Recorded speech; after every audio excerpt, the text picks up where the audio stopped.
जय जय सिया राम। जय श्री राम। दोस्तों कैसे हैं आप सब।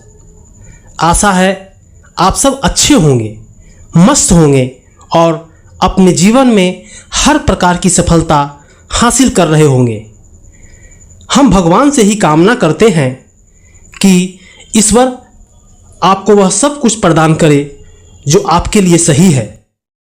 दोस्तों आज का यह वीडियो बहुत महत्वपूर्ण होने वाला है, इसीलिए इस वीडियो को अंत तक जरूर देखना और अगर वीडियो अच्छा लगे तो एक लाइक और सब्सक्राइब जरूर करना दोस्तों, ताकि मैं आपके लिए ऐसे ही वीडियो ला सकूं। तो चलिए दोस्तों वीडियो में आगे बढ़ते हैं।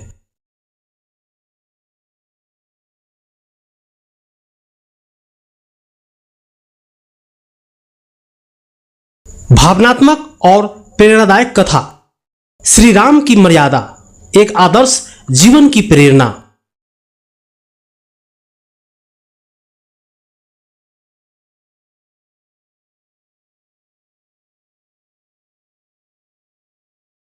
त्रेता युग में जब अधर्म अपने चरम पर था, तब भगवान विष्णु ने मर्यादा की स्थापना हेतु धरती पर अवतार लिया श्री राम के रूप में। श्री राम केवल एक महान राजा नहीं थे, वे धर्म, मर्यादा और कर्तव्य के प्रतीक थे। उनकी जीवन गाथा हमें न केवल ईश्वर में आस्था रखना सिखाती है, बल्कि एक आदर्श जीवन जीने की प्रेरणा भी देती है। यह कथा एक ऐसी घटना पर आधारित है जो कम प्रचलित है, परंतु श्री राम के चरित्र की गंभीरता और गहराई को दर्शाती है। अयोध्या नगरी में जब श्री राम का राज तिलक तय हो चुका था, समस्त प्रजा हर्षोल्लास से झूम रही थी।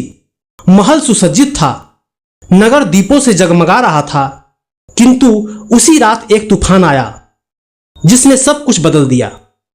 कैकेयी ने राजा दशरथ से अपने 2 वरदान मांग लिए, भरत के लिए राज्य और श्री राम के लिए 14 वर्ष का वनवास। जब यह समाचार श्री राम को मिला, वे चौंके नहीं, ना उन्होंने क्रोध किया, ना ही विरोध। उन्होंने पिता के वचनों को धर्म मानकर सहजता से वन गमन का निश्चय किया। लक्ष्मण और सीता भी उनके साथ जाने को तैयार हो गए। वनवास के कुछ वर्षों बाद की बात है। एक दिन श्री राम, सीता और लक्ष्मण पंचवटी के समीप एक सुंदर स्थान पर रुके। वहां एक वृद्ध ऋषि मिले, महर्षि वात्सल्य।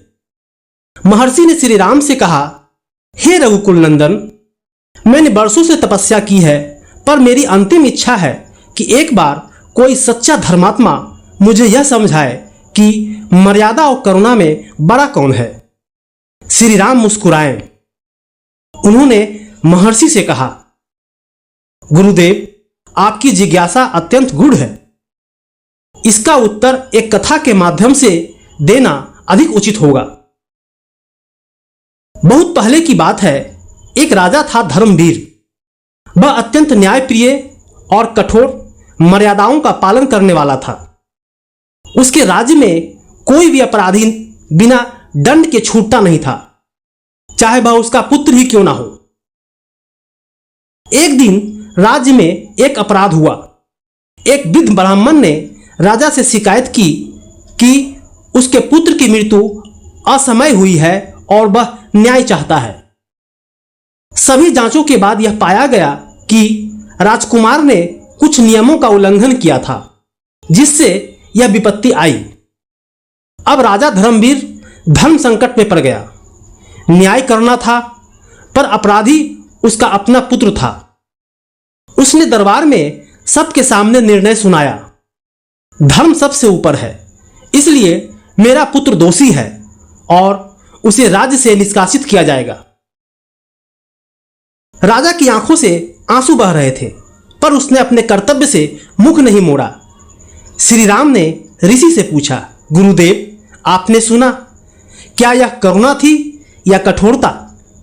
महर्षि ने कहा, प्रभु, यह तो अत्यंत कठोर निर्णय था, परंतु धर्म की रक्षा हेतु यह आवश्यक था। श्री राम बोले, ठीक वैसे ही जब मैंने सीता को अग्नि परीक्षा से गुजरने को कहा, तब वह निर्णय आसान नहीं था। मेरे भीतर करुणा भी थी और प्रेम भी, परंतु उस समय रघुकुल की मर्यादा, प्रजा का विश्वास और धर्म का दायित्व मेरे ऊपर था। मैं जानता था कि सीता निर्दोष है, परंतु राजा का धर्म केवल पति का नहीं होता, वह समस्त प्रजा का होता है। महर्षि भाव विभोर हो गए। उन्होंने श्री राम को नमन करते हुए कहा, आपने मेरी जिज्ञासा शांत कर दी।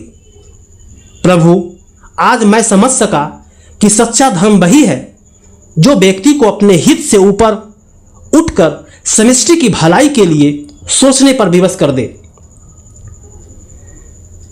वनवास के समय की ही बात है।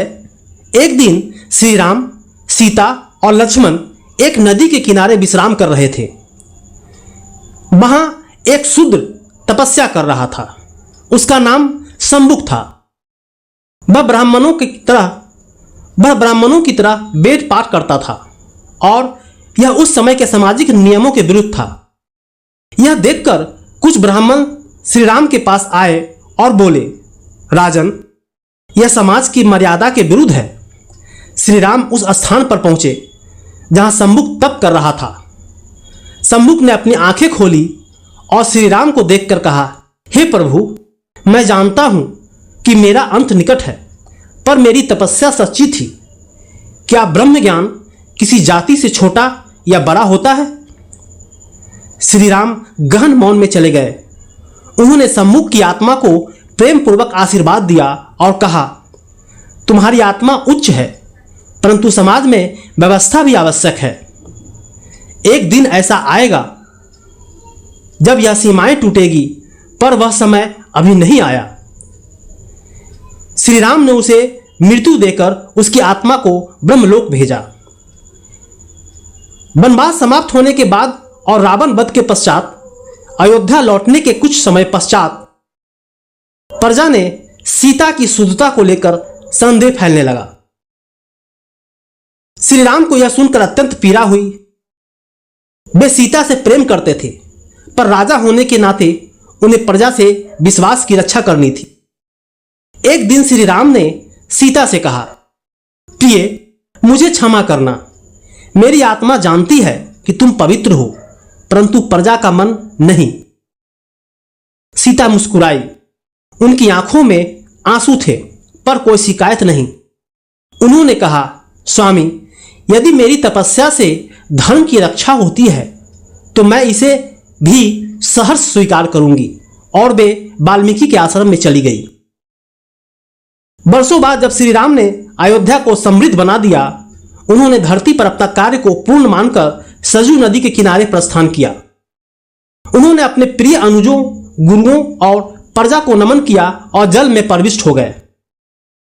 परंतु यह केवल एक देह का त्याग था। श्री राम तो अनंत है। वे हमारे विचारों में, हमारे कर्मों में और हमारे संस्कारों में सदैव जीवित है। श्री राम की यह कथा हमें सिखाती है, धर्म केवल पूजा पाठ नहीं है, बल्कि अपने कर्तव्यों का निष्ठापूर्वक पालन करना है।